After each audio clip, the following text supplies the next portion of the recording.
Hello and welcome back to my channel. For today, for the sake of simplicity, I am going to give this from the perspective of a woman involved with a narcissistic man. However, keep in mind that this could apply to any genders, any orientations. So just for the sake of simplicity, I'm going to take it from this perspective.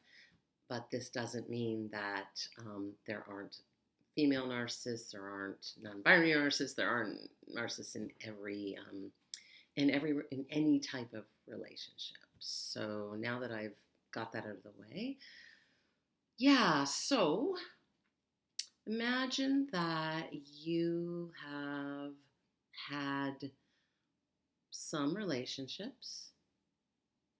Maybe you had some good ones, but they just weren't quite it. Maybe you didn't meet the one. Maybe it wasn't your soulmate. Maybe it was more like a friend. Maybe you weren't feeling a spark. Or maybe you were meeting commitment phobes who couldn't follow through. Maybe you haven't had relationships at all. Maybe you've never dated. Maybe you were in other abusive relationships. So, background can be a little all over the place, but generally unhappy with prior relationships or lack of relationships. You meet him. You might meet him on an app. You might meet him in person somewhere. You might be introduced. You meet him and you feel it right away. It just hits you like a ton of bricks. You're like, wow, where have you been all my life? It hits you. You feel loved. You feel seen. You feel heard. This is the one. This is the soulmate. This is the one you've been looking for. They tell you right away how much they're into you. They start pursuing you. You never have to worry about when they're going to call, when they're going to text, when they're going to show up. Maybe they give you a lot of gifts. Maybe they give you flowers. Maybe they buy you things. Maybe they go out of their way to really listen and then buy something really special for you. You might tell your friends. You might tell your family. I can't believe it. I've never felt this way about anyone before. I trust him. I can see a future with him. I might even love him. He may have already told you he loves you.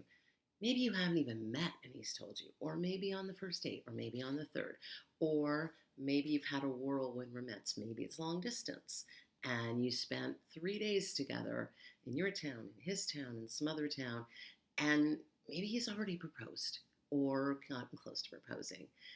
It moves quick. It moves so fast and you feel so loved. You feel like, oh, I finally met the person, and you're excited and you've got the rush, and got all the lovely, what we call the chemical soup and the dopamine and the serotonin. Everything is just ding, ding, ding, ding, ding. It doesn't feel like anything. You're not spotting anything. It feels like, wow, this person is really committed to me. I never have to wonder about them. How refreshing is that? And so maybe you set a date. Maybe you only known each other a month and you move in together. Maybe you've known each other a week, maybe 6 months.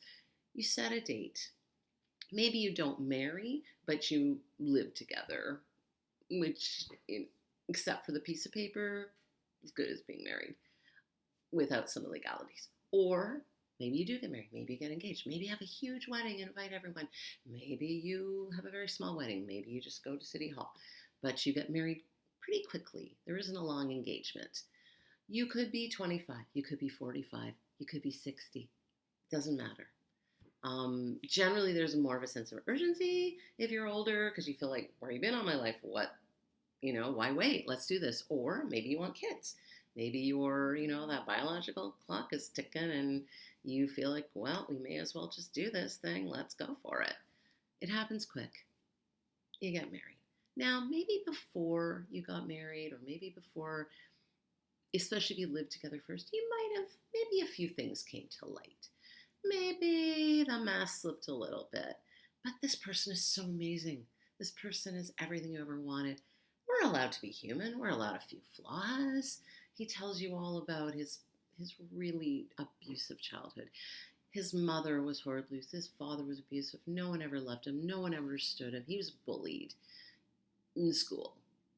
He had, all his bosses have hated him. people have been jealous of him. His ex-girlfriends are all awful people. Maybe he stayed friends with one of them, but she's so in love with him and he's not feeling the same way about her. But, they're pals, they're buddies. Or they're all a bunch of trash. They're all garbage. They're all crazy. Maybe he talks about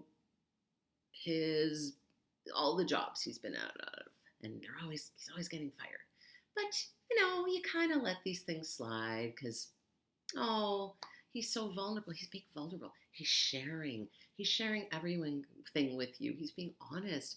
You've never seen such vulnerability. He encourages you to share. So you share. You share your trauma and your pain and all the terrible things. You share terrible experiences. Maybe you had other abusive relationships. You share everything with him because you feel safe. You feel loved. You feel cared for. You feel contained. And it just feels right. So maybe you're married. Maybe you're engaged. Maybe you're having a few more fights. Maybe you have a real doozy of a fight and you start to question everything.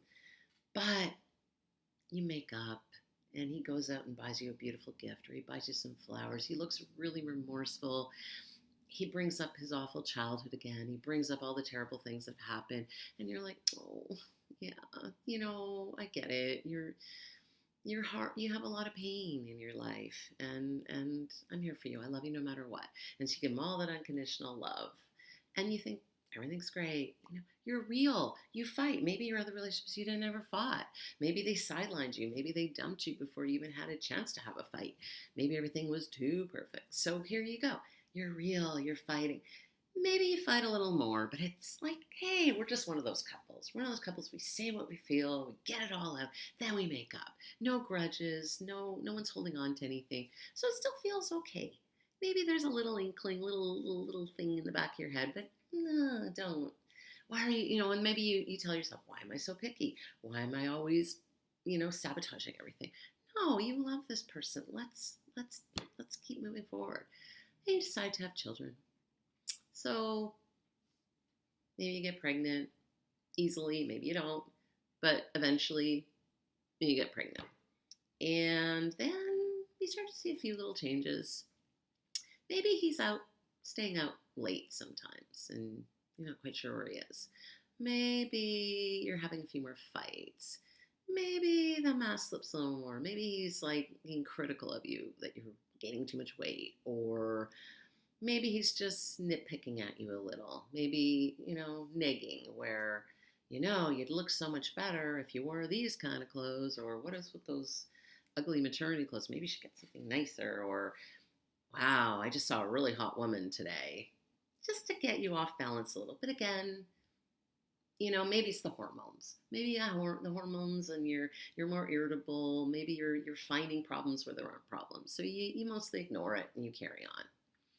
Then the day arrives, you have your child, and maybe he was amazing. Maybe he was amazing the whole time. Maybe he held your hand. Maybe he was right there.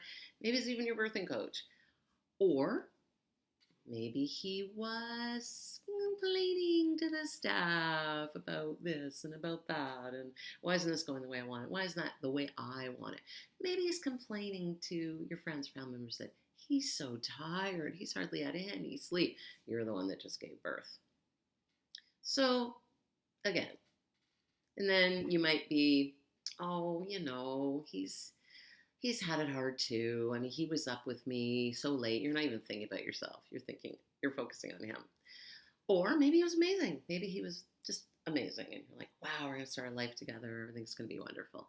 And then you bring the baby home. And maybe at the beginning he is. Maybe at the beginning you rest. You just rest, and I'm going to, I'll sing him or her to sleep, or I'll take charge. I'll do this. I'll do that.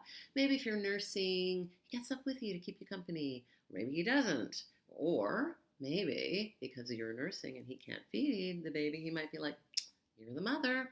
That's your job. No point in both of us being tired. So maybe you end up being the only one up, and you're starting to feel kind of lonely. You're starting to feel maybe not so supported. And then maybe as the baby gets a bit older, maybe he's starting to criticize your parenting. Maybe you're starting to get in a few fights. Maybe he's like, oh, don't do it like that. I'll just do it. Maybe he's starting to make you feel a little insecure about the way you parent. Maybe he's even threatening. Maybe he's saying things, picking fights with you and telling you you're being over emotional. Maybe he's telling you have, postpartum depression. Maybe you do have postpartum depression, but maybe he's starting to use it against you.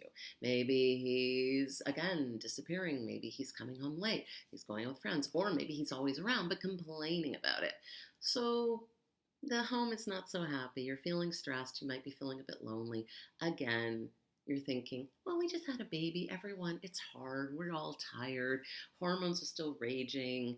Of course, nobody's perfect. No home is perfect. And babies can really upset the apple cart. So you continue on. You continue on. And then as the child gets older, maybe they're leaving you to do more. Maybe they used to cook all the time and suddenly they can't be bothered cooking. Or maybe they're like, well, you hate everything I make anyway, so you just do it. Or maybe they make it so impossible, or they become so controlling in the kitchen that you're just like, get out, I'll just do it. Maybe they just leave a huge mess for you to clean up. Anyway, it starts to feel like more trouble than it's worth. And so you might take on more and more duties. They don't go to the park with you. They're too tired. Their back hurts. They got work to do. Maybe they're not employed. Maybe they took time off from their non-job, or maybe they had a job, and they blame it on you. You told me to take time off. You're the one who said. Maybe not. Maybe they've made it up, and they're starting to maybe gaslight you a little bit. Remember when you said this? Remember when you did that? You're crazy. It's your hormones. You're just being a crazy, person from the hormones. Or look at you. You better snap out of it. I could take them away from you. They might, if they're really more on the malignant side, or have the crueler, or the more overt, or maybe it's just subtle.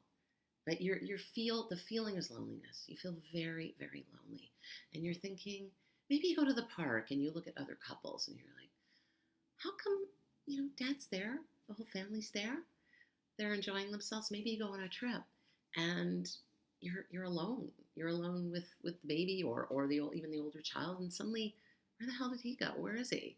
You're by yourself a lot of the time, and you don't even feel like you're on vacation together. Or, maybe before you go on vacation, he keeps threatening to cancel the vacation, holds it over your head.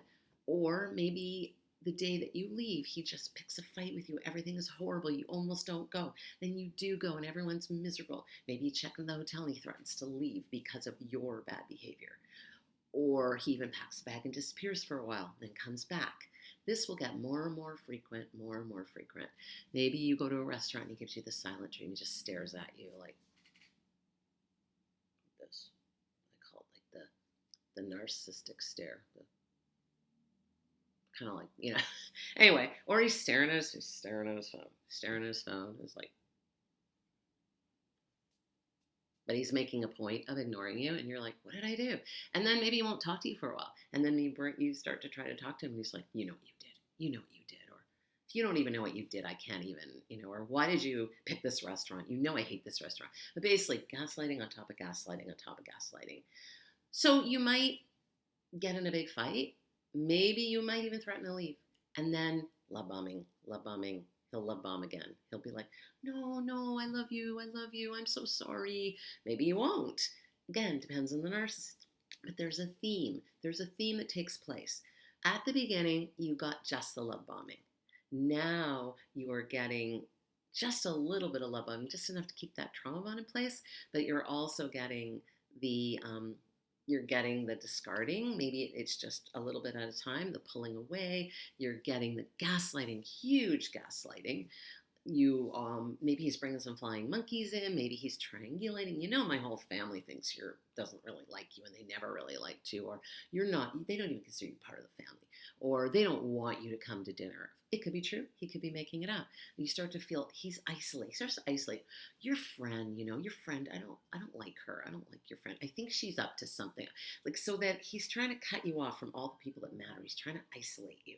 And so this could happen more and more. Maybe he doesn't want you to work, or maybe he wants you to quit your job, or maybe he wants you to work more hours so that he can do nothing. He starts to maybe he's got a sense of entitlement where I deserve a vacation. I deserve to go away. I deserve to, what about you, right? So maybe he gets sick. And instead of taking care of you, all he cares about is himself because, oh, well, I don't want to get sick too. So you can see how there's no caring. You're seeing like, I don't think this person has any empathy. Do they even care about me at all? Then what happens is maybe you've internalized it to such a point where you're thinking, I can make it better. I can get that person back. He was so amazing when I first met him. Maybe I can get them back. Maybe I can get them back. And you might try. And maybe it'll work for a little bit, but then something will always go wrong. He'll pick something. He'll find something wrong that you said or did, or even imaginary, or bring up something from the past. Maybe he's cheating. Maybe he never cheats. Maybe he threatens to cheat. Maybe he accuses you of cheating. Again, mixed bag. But that there's a lack of trust. There's the lack of trust. And so the bottom line is, in this relationship that you had such hope for, that you went in thinking you'd found a unicorn, that you'd found the one you were going to finally have a healthy, happy relationship, you're getting the complete opposite. And you feel bamboozled, you feel fooled, you feel betrayed. And at the same time, maybe it hasn't quite hit you. Maybe you've still internalized. Maybe you're still trying to figure out what you could do to fix this. This is where things start to change. May not feel at the time, for the positive for you. And you get to the realization, if you can actually start doing some research, or somebody mentions something, or maybe something comes up that you happen to see, narcissism, and then a light bulb might go off. You might be like, oh, wow, that's him. Maybe you don't see it till you leave. They might discard you, they might leave you, and if you still love that person, you're going to have that betrayal trauma, especially if they leave for someone else, and you're going to feel so hurt, and you're going to wonder where it went wrong, and why are they happy with this new person. However, that is a lot rarer than you leaving them. They'll threaten over and over again, but they don't want to lose their supply. So when you finally get to a point where either you have fallen out of love and you've emotionally left them, and you're just planning strategically when you can get out for various reasons. And again, no judgment. You could be staying because your kids are little. You could be staying because you don't have work. You could be staying because your job doesn't pay enough. You could be staying because you have a business together. You have a house together. There's so many reasons. However, you will get to a point where I have had it, and I don't know how much longer I can do this. And maybe he'll force your hand. Maybe he'll become violent. You have to call the police, and then you're out. Maybe it takes longer. Maybe you're gradual. Maybe you leave and come back a few times. That is statistically true, that many women leave a relationship like up to 7 times before they leave for good. Now, I'm not saying you should do that. I think it's great if you can do a one and done. However, do not beat yourself up, because they're really good at hoovering. They're really good at enlisting their enablers to come and convince you. They're really good at acting remorseful. So the more you know about narcissism, the more you watch videos like this, the more you read, the more you understand, and can kind of look at you and look at that and see how that works, how that applies to you, you're going to eventually get free. And so maybe now you have left the narcissist. It's not over yet, particularly if you have children. So you have children, unfortunately, you've got to work in the custodies, the visitation. This is where I strongly advise you get a lawyer. I know it costs a lot, and I know that it's not everyone has access, but even if you can just get a consultation with somebody and just find out what you're entitled to, or if you could use them sparingly, or maybe if you have to go to court, and maybe you could do some of the paperwork yourself. But definitely the first step, 2 steps. If you have anything financial together, then you have a financial advisor. Call that person and make sure you get money out. I can do another video about really how to leave safely. But for now, this is just some things to really keep in mind right away. You need to protect yourself financially and legally, especially if there's children. So definitely sort out your finances in whatever way that looks for you. Make sure you have a chunk of change. You can sort it out later. Don't worry about it. Just take as much money as you think you need to live on for a while, and also to pay a lawyer. And if that's not possible, if there's no money, maybe you can borrow, maybe you can, there are free sort of advocacy groups or places you can call for help. Battered women's Support Society, there's the Women Against Violence Against. So there are options out there for help. So keep that in mind. Crisis line, you can always call the crisis line if you're really feeling lost, and they have tons of referrals. So just keep in mind, ask for help. If you have a friend or a family member, anyone you can ask for help that you trust, don't do this alone. So back to what it's like, because I kind of took a little sidestep here just to, for safety, but what does it feel like? What is it like to be married to a narcissist? So I've covered most of that. And now, unfortunately, when you leave, it doesn't end there. So you have, believe it or not, done the hardest part. However, I will do another video on what can happen later. And this is about court. This is about legalities. Again, not giving legal advice, just giving some ideas and then, following up obviously with resources. So just ways to protect yourself emotionally, things to navigate. But I really wanted to just do this first video on what it's like to be married to a narcissist. So do not stay. If you have to stay temporarily, I get it, of course. But just think of long term. Think that it is not sustainable. It will never, ever, ever change. It will get worse. If they are verbally abusive or emotionally abusive, they will eventually most likely become physically abusive. Or even if they don't, remember this kind of abuse is just as dangerous, if not worse in some ways. So keep that in mind. And I just want to tell you again, you are not alone. I am here. I listen. If you ever want to say anything in the comments, if you feel safe sharing your own experiences, if you have ideas for other videos to cover, or maybe stuff I left out in this video, because already it's getting long and I don't want to babble on for too long, but if you have any other ideas for videos, I'd love to hear them. I'm really just trying to build on this, and I really want to resonate with people as much as possible. So that's it for today, and thanks again for watching. Please like and subscribe, and I'll see you next time.